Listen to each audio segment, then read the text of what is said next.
Today's stuff we're going to be learning is Menachot, Kaftet. We're going to deal, our first part of today's class is going to deal with the Menora. So we had all these parts of the Menora. Okay, we have the Gvi'im, which are the goblets, the Kaftorim, which are knobs, the Prachim, which are flowers, and they're each, you need each one of them. We're going to go through the numbers exactly what we need, and then we're going to explain, we're going to go through the numbers, and then again, they each are ma'akev each other. All these parts are necessary. So to do this, I'm going to share a picture from the Machon Mikdash, and we're going to see all the different parts. So right now we have the Gvi'im. So here, if you look, these are Gvi'im. It's a little goblet. It's small, right? I mean, it's not so small, but in the picture, right? They're 1, 2, 3 stacked on top of each other. So we're going to start here. 2 lines from the bottom of Kaf Chet Mabet. Bishlama Gvi'im 22. So there's 22 of them. How do we get to 22? Dichtiv. Uba Menora Arba'a Gvi'im. Okay, the middle branch of the menorah, the candelabra, has 3. 1, 2, 3. Okay, you can see them on all of them. There's 3, but right now we're talking about the middle branch first. And then down at the bottom, all the way before, there's a base at the bottom, if you see. And right above the base, it goes up a little. And then the first thing you get to is another goblet. That's 4. Then we have so we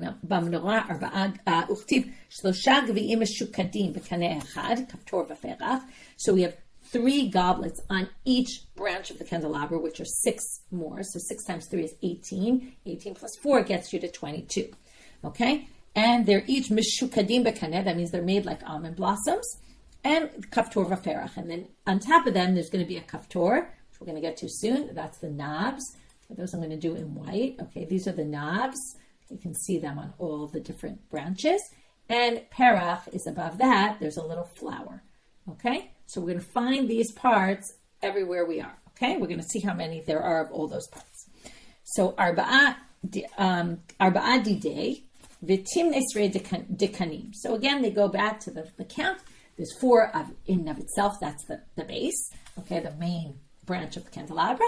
And another 18 of the other branches, and that gets you to 22.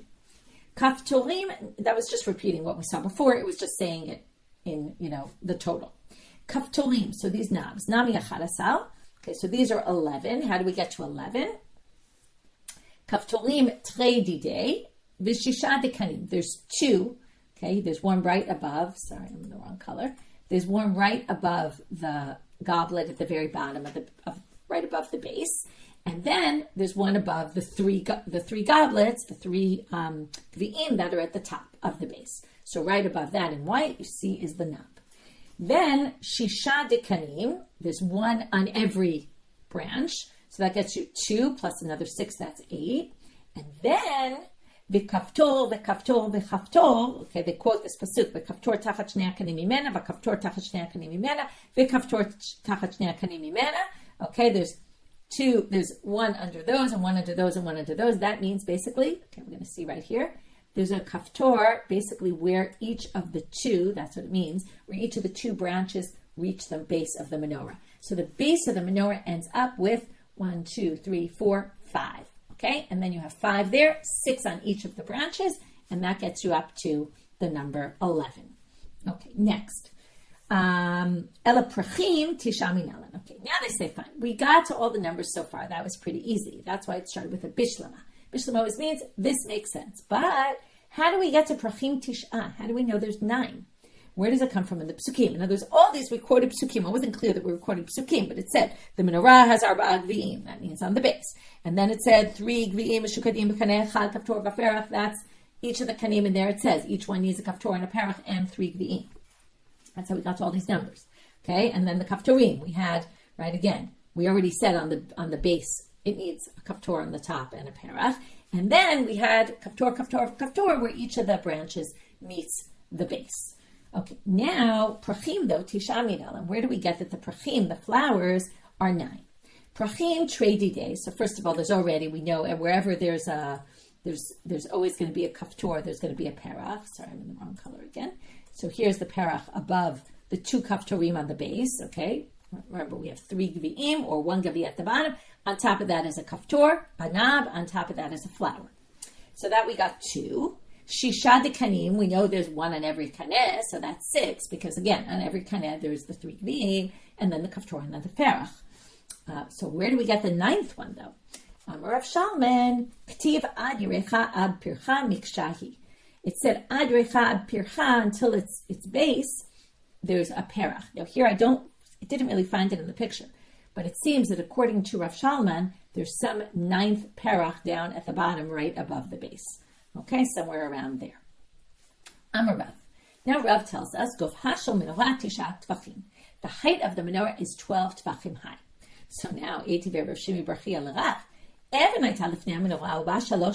Okay, there was a stone, and there were 3 steps going up, so that the Kohen could reach the top there. Now, 9 tefachim, okay, 6 tefachim is an amma. That's the length of your elbow to the end of your middle finger. So if you have that 1.5 of those, okay, the Kohen can obviously easily reach that. That's pretty short. So it doesn't make any sense. So Amar Lei says to him, right, Rav Shimi Barchia says to Rav, there was this Evan before, there were 3 steps going up that the Kohen would have to stand there. So there's no way it could have been 9 tefachim tall. To which Amar Lei, Rav says to Rav Shimi, Shimi'at, is your name really Shimi? Like, what? He's basically saying to him, Kika Amina misfat kanimu lamala. I meant from where the branches reach the menorah, from that point where the 2 outer branches come down and hit the menorah. From there, okay, I'm going to mark it off right now with the orange, okay, from this line and above, okay, so from here going all the way up to the top, that's 9 tefachim. But the rest of the big coming, right, the base of the menorah and the space that went of the middle branch until that point is obviously higher than 9 tefachim. Okay, now it says the perach, like the different parts, the nerot, the malkachayim, everything that was associated, right, the different implements they used with the menorah were gold. V'hu michlot zahav. And then it says it's michlot zahav. Now michlot, the word lechalot usually comes from to finish up. So my michlot zahav, what does it mean finish up the gold? Amar Rabbi Ami shekilato lechol zahav sagul shel Shlomo. They used up all the refined gold of Shlomo to build these menorot. Okay? By the way, in the time of Shlomo, there were also 10 menorot. Okay, I'll share a photo with you of that also, just so you have a sense. Okay, in the time of Shlomo, sorry, I shared the wrong picture. Let's try that again. In the time of Shlomo, okay, here we have a picture of the inside of the sanctuary. So if you see here, there are 10 menorot lined up plus the main menorah. Okay, the main menorah is in the back here. Okay, let's just go through. The main menorah is all the way back here. It's hard to see with that color. All the way back here is the main menorah, and then you have 5 here and 5 there. Okay, so building all these menorahs, because everything was made of pure gold, it took up all the pure gold of Shlomo. Ta'amar of Yehuda Amarav, Esther menorot asah Shlomo. That's what we see right now, what we saw in the picture. There were 10 menorot that Shlomo did. Kol achat ve'achat hevila 1,000 kikar zahav. V'chnisu 1,000 pamim lekol ve'emidu al kikar. For each of these menorahs, it took 1,000 kikar of zahav. Okay, he didn't build the 11th one. That one was still there from before. But he built 10 more. And this whole question, what he built them for, either for beauty, were they actually used? But we're not going to get into that now. But each one was 1,000 kikar of zahav. Okay, it's a certain weight. And he put them 1,000 times into to refine them. Okay, heated them in order to refine them. And until each one went whittled down or was refined down to 1 kikar. So we turned 1,000 kikarim of zahav for each menorah into 1 kikar of zahav. To which the Gemara asks, Ini? And that's why michlot zahav, they used up all the gold that Shlomo had. So they say they were fine gold. We'll talk about that in a minute. So they say, Ini, how could that possibly be? V'haktiv v'chol klei maksha melech Shlomo zahav. V'chol klei beit yara levanon zahav sagul. Everything of Shlomo was made of zahav. Ein kesef nechshav Shlomo le'me'uma. The wealth was so much that gold, silver wasn't even considered anything. So there's no way they used up all the gold for that. To which the answer is zahav sagur kamina. What they're saying is the refined gold they used up. They didn't use up all the gold that Shlomo had. And now they're going to ask another question on this story. This sounds like a bit of an exaggeration, which obviously they're taking seriously, not like, oh, this was just an exaggeration. Umi chaser kulehai, could you really take 1,000 kikar of gold and get it down to 1 kikar? Makes no sense. Tanya, look at this brighter. Rabbi Yossi, Rabbi Yehuda Omer, Maaseh v'ayta menorah beit hamikdash yitera al shel Moshe b'dinar zahav kordia keni. Okay, the menorah in the Beit HaMikdash was 1 small amount. Okay, it was bigger than that of Moshe for 1 dinar zahav kordia keni. okay, a certain type of dinar zahav, but that's how much it was bigger than Moshe's. And they put it 80 times into the furnace to basically refine it down to a kikar. So what do you see? It took 80 times to get it just a little bit smaller, so that it ended up being the same size as Moshe, as this one from Moshe. And you see, it only went down a little bit. So how could they have taken 1,000 and get it down to 1, when here they just took a little more, got it down to 1 after 80 times? That doesn't make any sense. So what they say? No, that was after they had already refined it. That's when they did the original refining, they were able to get 1,000 down to 1. Once it was so refined, it took 80 times to get it down just by a small amount. Amar Rabbi Shmuel bar Nachmani, Amar Rabbi Yonatan. My dechtiv al Menora hatehora. So now that we're on the topic of the Menora, we're now going to go look at another pasuk where it says al Menora. Okay, this is in Vayikra. Al Menora hatehora yaroch et hanerot lefnei Hashem tamid. Okay, you're going to set up the candles on the menorah, but the menorah that's pure. So what's this word pure coming to tell you? Sheyardu ma'aseh mimkom tahara. What it was supposed to look like came down from a holy place, meaning from the sky. Okay, could be holy. Also, tiara usually is light, like from the heavens. Okay, it's from a place.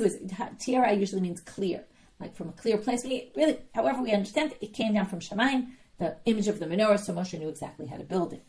Now, wait a minute. Also, the shulchan it says tahor. You think that's what it really means? This is a strange question, because later the Gemara is going to actually say this. But at this stage, the Gemara thinks, no, the shulchan did not come down from above, no image of it. So when it says about the shulchan, what it means is it's actually a kli, it's a vessel, and it could become impure.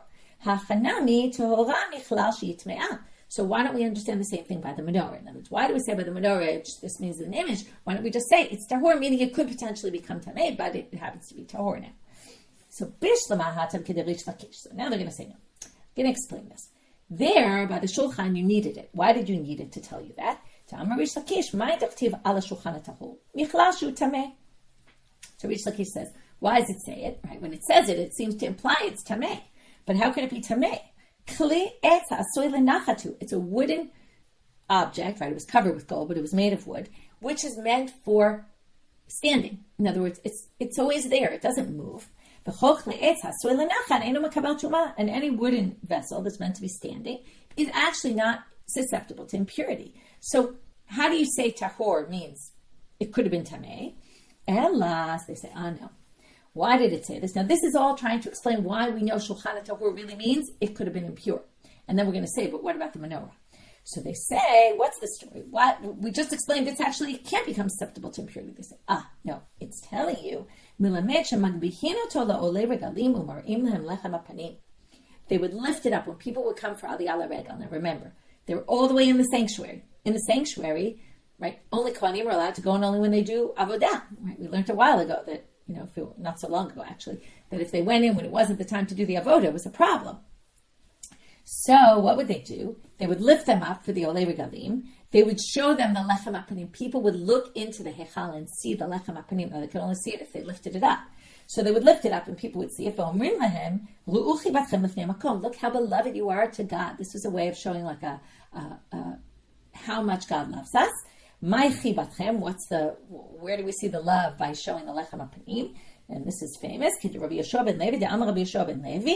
Right, as Rabbi Shmuel ben Levi says, as he said, Nes gadol na'asa b'lechem hapanim. A huge miracle happened with the lechem hapanim. Siluko k'siduro.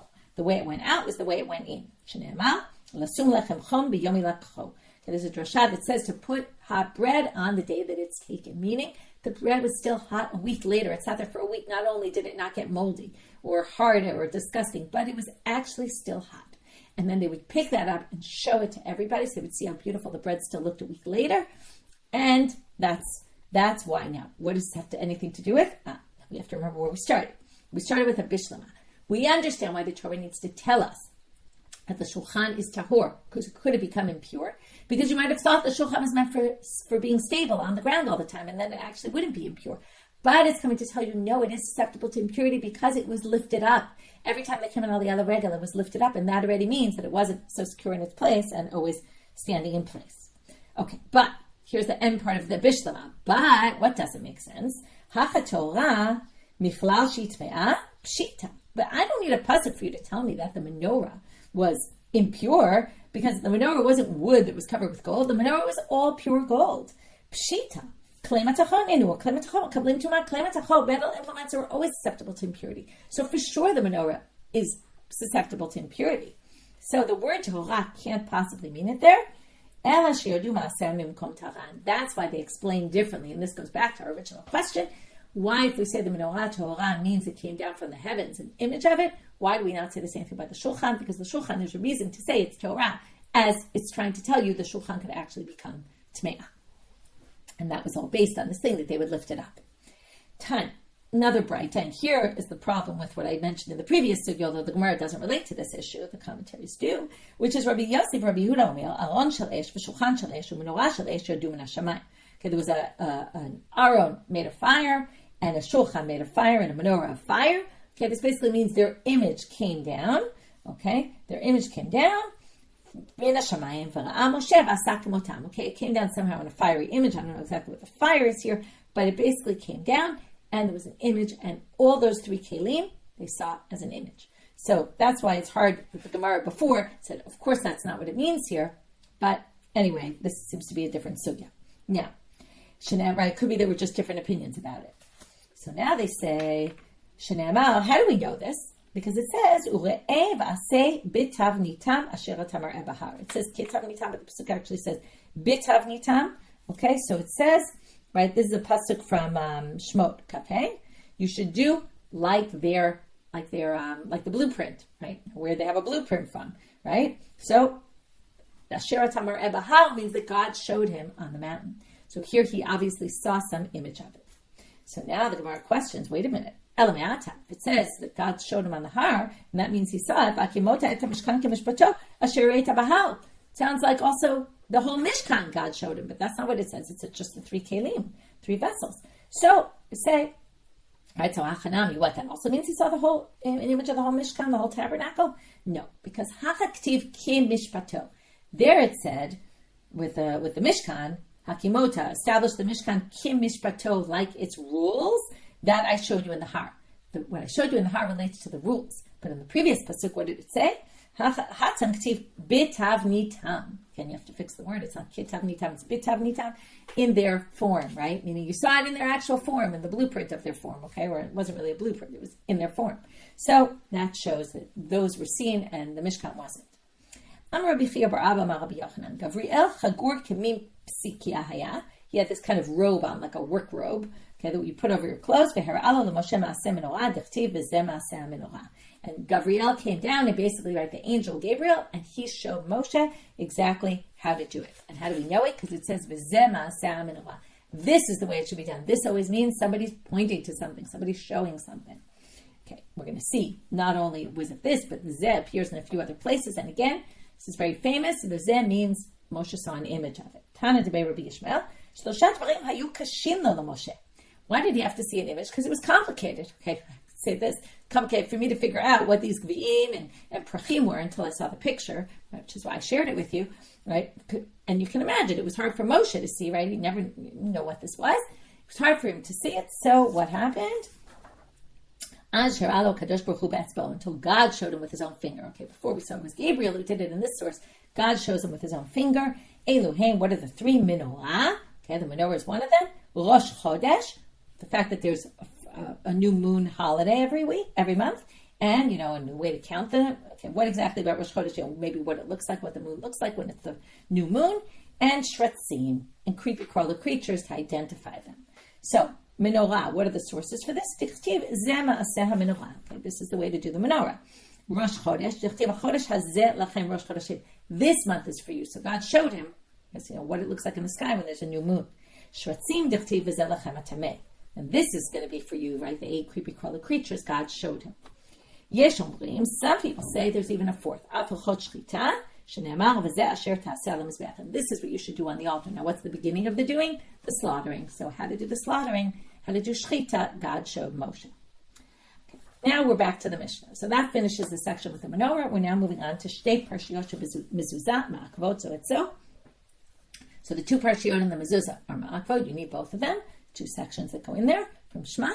Va'afilu ktav echad ma'akvan. And even one letter missing messes up a mezuzah, right? That's why people check their mezuzahs.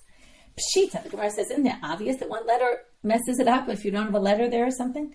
So, Amar Rav Yehuda, Amar Rav, lo mitzvah ela lekotza shel yud. What this is to tell you is, even if you're missing the little coats on the yud. Okay, what's the little coats on the yud?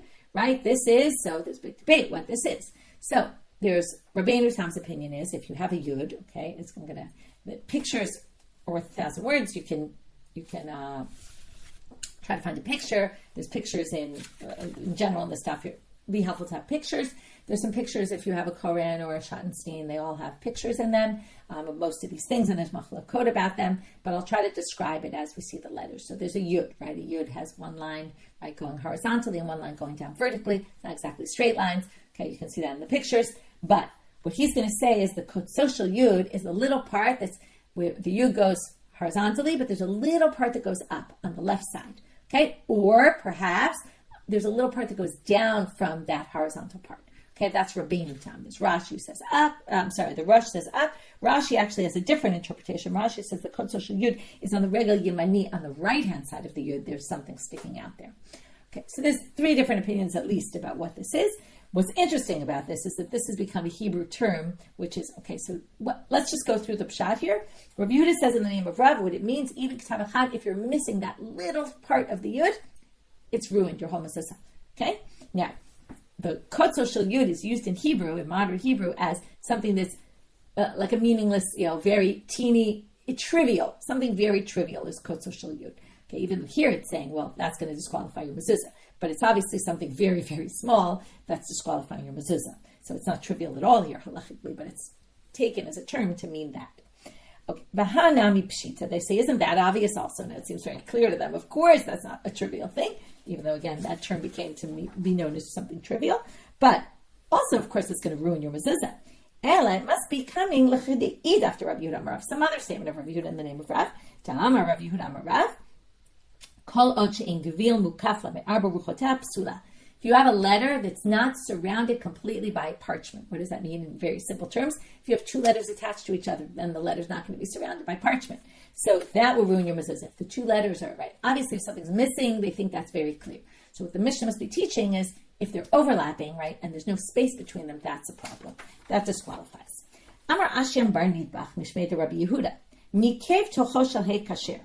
If you're missing the inside of the hay, okay, there's a hole, let's say, a perforation in the parchment, right where your middle of your hay is. Now, what does that mean? Some people say it actually means in the airspace in between. Okay, a hay has, right, a horizontal, vertical line going down from it, and then it has that little part, right, that little thing, which we're going to talk a lot about today, the little thing at the bottom, which is, doesn't really close up the hay because it's not attached, although we'll talk about that soon, but that little part of the hay on the left-hand side. So, what's the toho? Some people think it's the little leg there, okay? Some people think, right, the one on the left-hand side of the letter. Some people think it means the space inside. So some people think the hole is on the letter. Some people think the hole is in the space inside the letter, right? Because even though it's not really part of the letter because it's not written, but it is actually part of the letter because you need the space in between. So if there's a hole there, it's ruined, okay? It's pasul, your cloth is pasul, your parchment. Amar Rabbi Zera, l'didi mefreshen eminei Rav Huna. I was told by Rav Huna, directly, Rabbi Yaakov Amal, he said, Rabbi Yaakov said, l'didi mefreshen eminei Rav Yehuda. I heard directly from Rav Yehuda, nikev toho shel hay kashel. If you have a hole in the middle of the hay, it's actually kashel. Yerecho, but the arach, now again, it's very unclear what all these terms mean. So, range of opinions, but we'll just go with Rashi right now. The toho of the hay, according to Rashi, is the little leg on the inside, on the left-hand side, and the yerecho is the right leg. It means the vertical part going down from the letter itself, right? The right-hand side of the letter hay. Now, Yerecho, im nishtayar bo kashior ot ktana kasher, as long as it's big enough. So if your leg, it's really the leg of the hay. If your leg, right, the main leg of it, other than the teeny little leg. If your big leg, it's supposed to take the whole length of the whole height of the word, the letter. If it's short, okay, it was shortened, let's say there's a hole or part of the letter's missing, but there's enough that it's as big as a yud, okay, the smallest letter, then it's fine. But if it's smaller than that, it's not okay. So again, the first explanation was the toho is kasher, the yareach. I forgot to actually say that in the first. I somehow missed that word. So let's just go back for 1 minute. The first opinion was, Nikev Shal Kasher, but Yirecho Pasul. But if the left leg, the right leg, the right leg of it, the main leg, is missing, it's Pasul. So then Rabbi Zera said that really the way I heard it was, but the Yarech is only going to be a problem if it's smaller than the smallest letter. But if it's missing some of it, but still big enough, then it's fine. So it was basically a redefining of that line. Agra de Chamua de Rabbi Abba. Okay, Agra, who was the father-in-law, we're going to see some stories today about fathers-in-law, who was the father-in-law of Rabbi Abba. Okay, so we'll come back to him later in the daf. Turning now to Amabet. Ifzikale kara dehe deha'am benikva. Okay, he had a leg, right? This leg of the, okay, this actually, Rashi says it was in his tefillin, okay? Kara dehe, in the word deha'am, right? Because this is not one of the parshiot in Shema. It's only in tefillin, okay? It comes from Shemot chapter 13, okay, where tefillin is mentioned, and that's why it's in the tefillin. It's one of the parshiot. So it was missing the kra'ayim. Okay, now before we had the word yarech, which is the thigh. This is also a word that's similar. Again, it's a little of a debate about which one is missing. Okay, but we'll leave it at that. Of the hay of ha'am. Okay, so it was missing something here. Anta the kamei to Rabbi Abba. So the father-in-law goes to Rabbi Abba, his son-in-law. Amar lei, im shteyer bo kishior ot ktana kasher v'im lav pasul. And he tells him, oh look, it's just like we saw the second explanation on the previous Amud, right, which we just finished with about what Rabbi Zera said. I heard from Rav Huna, and he said Rabbi Yaakov told him from Rabbi Yehuda himself this distinction. Okay, it's not always going to be a problem. So it seems to be that the definition of kara here is the same as yarech. Okay, the thigh meaning the leg, the right leg of the letter hey. Rami bar Tamre, Jehu Chamua de Rami bar Dikule. Okay, here we have another father-in-law. Okay, he was the father of Rami bar Dikule. Ifskale kara devav devayaharog benikva. Okay, he had also in his tefillin a problem, also in Shmot Yud Gimel, with the vav and the word vayaharog. Okay, this is when Hashem killed all the bechorim. It says God killed all the firstborns. Atelakameh de Rabbi Zera Amar le zil aite yenuka. So Rabbi Zera says, listen, go bring a child. Who's not too smart, but also not too stupid. I wonder how they did this test.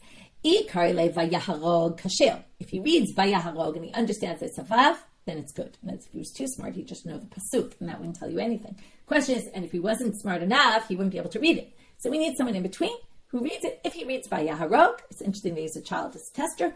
Ilo yehareghu pasul. Otherwise, it's going to read like, right, two yuds, yehareg, they will be killed, but that's not what it says. It says God killed them. So it has to be past tense, not future tense. So if it affects the understanding, it's a problem. If they assume it's a vav anyway, it all depends on how, right, what it looks like. And here you see it's a little subjective. It's a matter of like how people are going to read it. Then it's fine. Amarav Yehuda Amarav. Now we get to the famous story, which you're probably all going to know. If you don't, well, it's a good story. We're already talking about letters in Sifrei Torah. Really, we're talking about in mezuzahs, okay? But from there to tefillin, also Sifrei Torah. Well, when Moshe went up to the heavens, right? When he went up to, really the marom, they mean to get the Torah. So when he went up to get the Torah, he sees God putting on crowns on the letters. Okay, we're going to talk about these crowns soon. Amar Fanav, right? Some of the letters in the Sefer Torah have a crown above. Okay, the way the crown works, it's a line straight in the middle, and then there's a line on the right and a line on the left. They each branch a little bit outwards. There's a little thing going outwards in each direction. Now, so when Moshe went, what did he see? He saw God putting ktarim on the Sefer Torah. Okay, now, on the letters. Who's preventing you from giving the Torah? Why are you spending so much time? Just give the Torah already. Why are you decorating it with these crowns on top of the letters? There's one person who's going to come in the future generations. Akiva ben Yosef Shmo, his name is Akiva ben Yosef. This is famous Rabbi Akiva. On every single crown, he is going to darshan all sorts of halachot from there. Okay, if you remember, he's the one who darshans every et in the Torah, and he darshans every this in the Torah, and he is going to make drashot out of this. Amar lefanav ribono shel olam, here'ehu li. He says, show me him. I want to see who this person is. Amar lo chazor la'acharecha. He says, go to the back. Go to the back of the room, which actually seems to have a bunch of different meanings. It could be, you need to gain perspective here, okay? It could be, it seemed like Moshe was a little perturbed by this. Like, I want to see this. Like, what are you talking about? And I don't understand. So he says, go to the back, which also means like, here you're going to be a student. If you remember in those days, the rows, it was all the smarter people were in the front, and he puts them all the way in the back. Anyway, this is like, like Back to the Future. Instead of going back to the past, he's going ahead to the future. Time travel. Halach v'yashav b'sof shmona shurot. He went in, he was in the, behind eight, he sits in the back of the 8th row, or back 8 rows. V'lo haya yodea ma hen omrim. And he didn't understand what they were talking about. He didn't understand a thing. He sits in the Beit Midrash for Rabbi Akiva, clueless. Tashash kocho.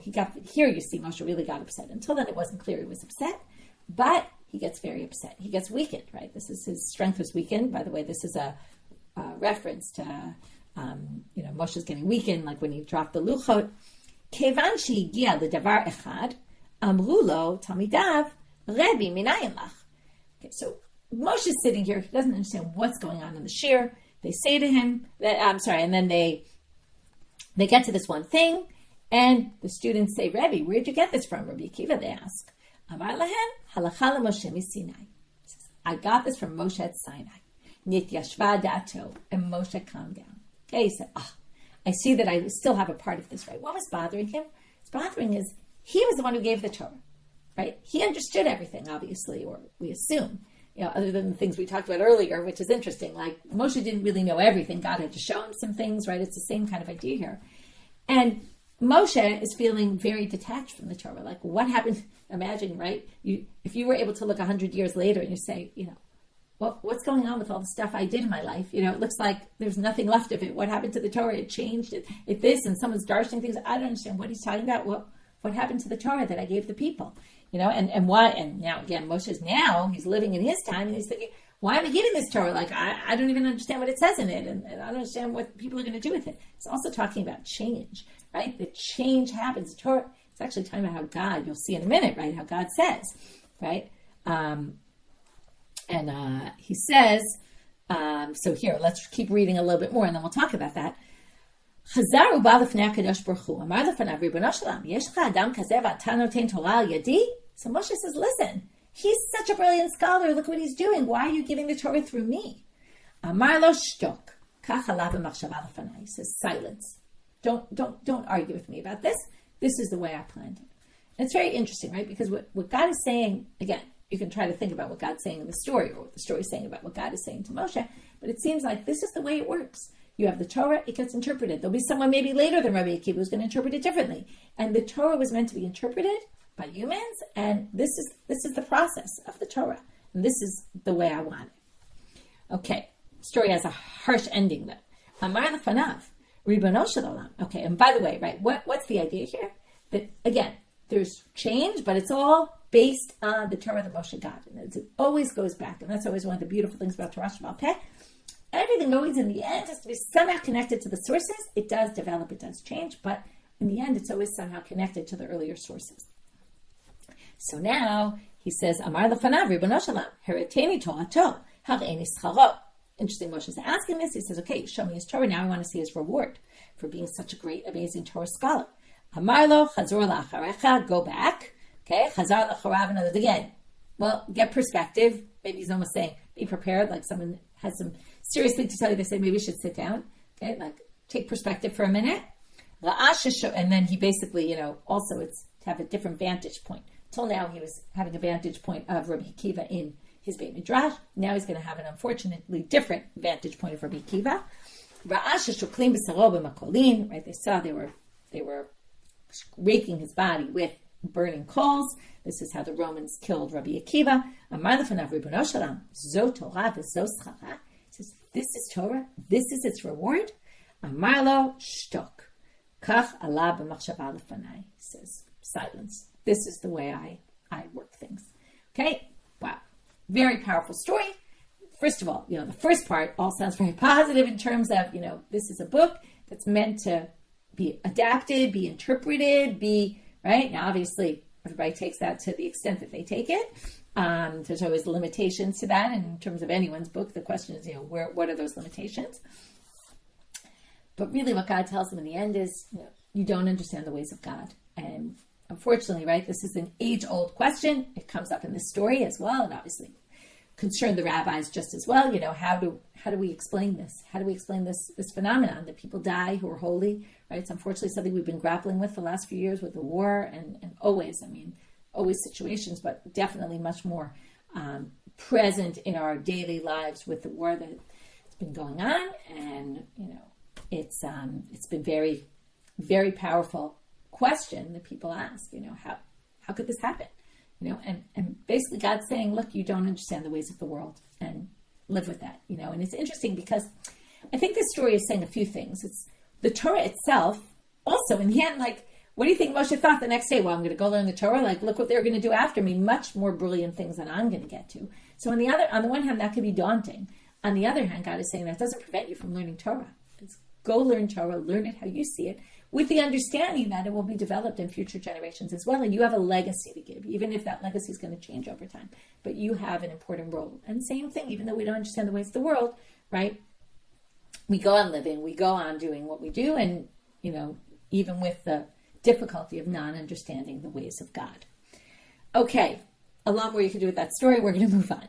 Amar Rav, Shiv'a Otiyot. Now that we're talking about the Tagim, so Shiv'a Otiyot, Tzruchim, Shlosha Ziyunim. They made 3 crowns on them. Okay, these are the ones with the 3 crowns. Okay, there's other ones with little things, but this has 3 crowns, like I talked about before. Which letters have 3 crowns on them? Shatnez Gates. This is the Rashi Tevot for the 7 letters. And within them, there's a nun and a tzadi, and both of them are both the regular letter and the sofit, the ones that come at the end of words, which is a different form of the letter, but all of them have these 3 tagim, 3 crowns. Amrav Ashi, Chazina Luhula Safre de Dafkane de Rav. I've seen the sofrim that are very careful, Dafkane, like they're very midayek, they're very careful in the house of Rav, in the Beit Midrash of Rav, Dechatre le legage dechet. They make a little, okay, we're going to talk about what this means exactly. Rabbi Ami says it's a hump. They put a hump in the middle of the chet. What it basically looks like is 2 zions with a little upside down V in between them.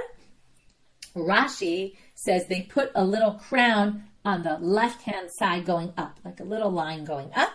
Choter, for the language of to hit, like a chutra. It comes up in Chag Gadya. To hit, it's a stick. So it's like a stick coming up. So there's 2 different interpretations of it. Why do they do it on the roof of the chet? Means at the top of the letter, right? The horizontal part at the top. V'tabule l'kare dehe. And they also hang the little, here the kare, this is why I wanted to point out before the kare meant the right leg. Here it means the little part. Okay, they make it hanging. Now what do you mean they make it hanging? It's always hanging, right? What does it mean it's hanging? It's not attached to the letter. But the hay is never attached to the letter. Well, if you look in the Quran, they have some pictures from the Dead Sea Scrolls. I believe it's from the Dead Sea Scrolls. I have to just double check. Where they show that the hay used to be attached. It looks a lot like a chet. And to differentiate it, if that's possibly what's going on here, that the chet they differentiated by doing something like that, and the hay they differentiated by having it disconnected from the top part. So it didn't look like a chet. Okay? These are samples from the Dead Sea Scrolls. They often made different changes. So they say the hay jutted out and the chet, right? There were different changes they made without getting into all the details. Okay? So now, now they're going to explain like a drasha about this. Why did they lift up the roof of the chet? To say God is living in the height of the world. And they made it detached. Like Rabbi Nasiya asked Rabbi Ami, okay, believe in God forever because God is the rock of the world. If you believe in God, the biyah, they're going to darshan say, if you believe in God, then He will be your protection in this world and in the world to come. So Amalei, here comes the biyah. Okay, how they get it from here? I also didn't really understand this. It should just be Yah Hashem Tzor Olamim. Okay, it's like a name of God. So what's this biyah? Rabbi Yehuda bar Rabbi Eli. God created the 2 worlds. Biyah means with Yud and Hey. Meaning that's how God created this world and the world to come. But I don't know. Okay, I'm not sure which one matches which. Which one was created with a Hey and which one with a Yud. What's the Salmim? We're going to see what they do with this. But I wasn't sure. But then when I looked at the pasuk, when it says Ele todot hashamayim va'aretz bihi bara'am, when it says when they were created, al tikri bihi bara'am. Don't read it like that. But Ela behe bara'am. This is in Sefer Breshit, in chapter 2, when it retells the story of creation. So it says, don't read it. It's behe bara'am. Okay, that the shamayim and aretz were created behe. So now you figure it out. If the heavens and earth were created with hay, then Harei Omeo should say from here, Olam hazeh behe and Olam haba b'yud. The world to come is with the yud then. Why was hay the letter used? Now they're going to talk about the form of the letter hay. And this is why they're bringing this, because it's showing why the hay is open on the side there. Okay? Remember, because we said it used to be attached and then they detached it. It's like a portico where everybody wants to go in, can go out, can go out. In other words, it's basically closed on three sides, open on one, which is like the hay is open at the bottom. It's very easy to get out of, but it's also somewhat open on the side. We'll talk about that in a minute. So my tamaktalia kari. So why did they leave it open a little on the other side then? If it's more like something enclosed with three walls, well, the hadr, right? They want to make it people can get out. So now they're going to say, right? No one's forced to be in the world with God. Okay, like in the religion, no one's forced. But they open on the other side. If you want to come back in, they make it easy. They make an entrance on the side to come back in. So they say, why don't you just go in the way you came out? So, lo mistayim milta, Rish Lakish. It's not going to be so easy because Rish Lakish says, I'm Rish Lakish, my daftiv im l'tzimu yalitz, v'lanavim yitain chen, very famous. We've seen this in other Gemaras. Bali taher masei inoto, bali tamei potchim lo, right? If you're with the leitzim, the people who spend their lives doing nothing, then you're going to end up doing nothing. So, and then what it really means, and if you're with anavim, then yitain chen, then God will help you. So the idea is that if you go with the bad people, God's going to kind of help you a little bit. You know, you're going to end up staying with them. If you go with the good people, God will help you there too. So what they're saying is that once you go out, it's very hard to pull you back in. But if you go another way and you start to come back, God will help you in on the side. Why does the hay have a little crown at the top? Amar Kadosh Baruch Hu, which also there's a debate, what's this crown? Is it the top? Is it the bottom? Where is it exactly? But we'll leave it at that. Amar Kadosh Baruch Hu, im chozer bo ani kasher lo kesher. If he comes back, actually it's not, it's on two sides. That's what the question is. Is it coming out on the left side or is it jutting out on the right, like beyond the leg of it? Okay? Those are the two possibilities here. So say, God says, if you return to me, I will make you a crown. Because hay is the letter that's all about this world and coming back in if you want to do tshuva. Why does the world to come create a biyud? Because just like the letter yud is small, there's not a lot of righteous people there. And why does the yud bend down the letter? Well, because the tzaddikim in the world to come bow their heads. Right? You think you're a big tzaddik in your generation, but you get up to the world to come, there's much greater tzaddikim than you, and you bow your head down because you're in shame. Like, wow, I wasn't as great as they were. Wow, a lot in this daf, a lot to think about. Amar Rav Yosef, Amar Rav Bisfarim, Betanya Tiyufte. There were two things that Rav said about books, and there were difficulties on it. Okay, now we're going to see what this means. Sefer Torah sheyesh bo shtei tawiyot b'chol daf yitaken. Shalosh yiganez. Okay, Rav said if you have a Sefer Torah with 2 mistakes on the page, on every page, you can fix it. 3 mistakes, you have to bury it. Tanya Tiyuvte, and the difficulty they raised on him was from a Braita, and here it is. We're only going to get to the second one tomorrow. We're going to finish this topic up though. Shalosh yitaken arba yiganez. If there's 3, you get it fixed. Before, no, not good. So now they say, so that's the difficulty on him because it seems like 4 is a problem, not really 3. Tana, im yesh bo daf echad shlema matzelet al kula. It's bright that it says if you have 1 daf that's perfect, then that can save the whole Torah. So you don't have to hide the Torah even if there's 4, or possibly some people think even 30 mistakes on a page. You can fix it up as long as you have 1 full page. Amar Rav Yitzchak bar Shmuel bar Marta, and that, by the way, means even if you have 3, you can fix it 3, and then you can, the page is perfect, you can save the rest of the Torah. Amar Rav Yitzchak bar Shmuel bar Marta mishmei Rav hu dechtiv rubei de Sifra Shapir. That's if the majority of the book is written okay. Okay, that means here that if the, one second, over to Sifra Shapir, that's if, second, right, right? They say if the majority of the page, right, this is where the difference in numbers comes up. That if the majority of the page is okay, of all the other pages, okay, then you can fix it. If more than 50%, or according to some people, more than 5 or 6 mistakes on a page, you can't fix it up, even if it has one page that's good. What if there's a page with 3 mistakes? What? He says, in other words, what he's asking is what I said before. It sounded like you need a perfect page, but now he's saying, what if there's a page with 3? Can you fix that up? And he says, yes, you can fix it up, and then you can save the rest of the Torah because that page is good. Now, this is all if you have missing letters, because what happens with a missing letter, just like you would fix it in, if you were writing, you would put like a little arrow and add it on the space in between the lines. So it's going to be messy, right? Not going to look at it if you have that. But tehora, if you have extra letters, you just erase it. That doesn't look bad at all. Chasirot, my time alone. Why the chasirot is a problem? Looks like it's speckled. You have all these corrections all over the place. Okay, Igra Chamor de Rabbi Ami. I told you we'd get back to him. Okay, the father-in-law of Rabbi Ami. Havele tehora b'sifrei. Atzal kamed Rabbi Ami. Amarle. Lo maran ela b'chasirot. Right? He keeps coming to the son-in-law, Rabbi Abba. Okay, so he says, oh no, I only said that with chasirot, about yiterot leilambad, don't worry, you could have tons of mistakes with yiterot, fix them up, they won't be noticeable. Okay, tomorrow we'll get to the second one that was the Rav said, and we brought it right to contradict. Okay, so we talked about the menorah, different parts of the menorah, the height of the menorah, then we moved on to the menorah Torah, which we said was the Moshe was showed an image of it.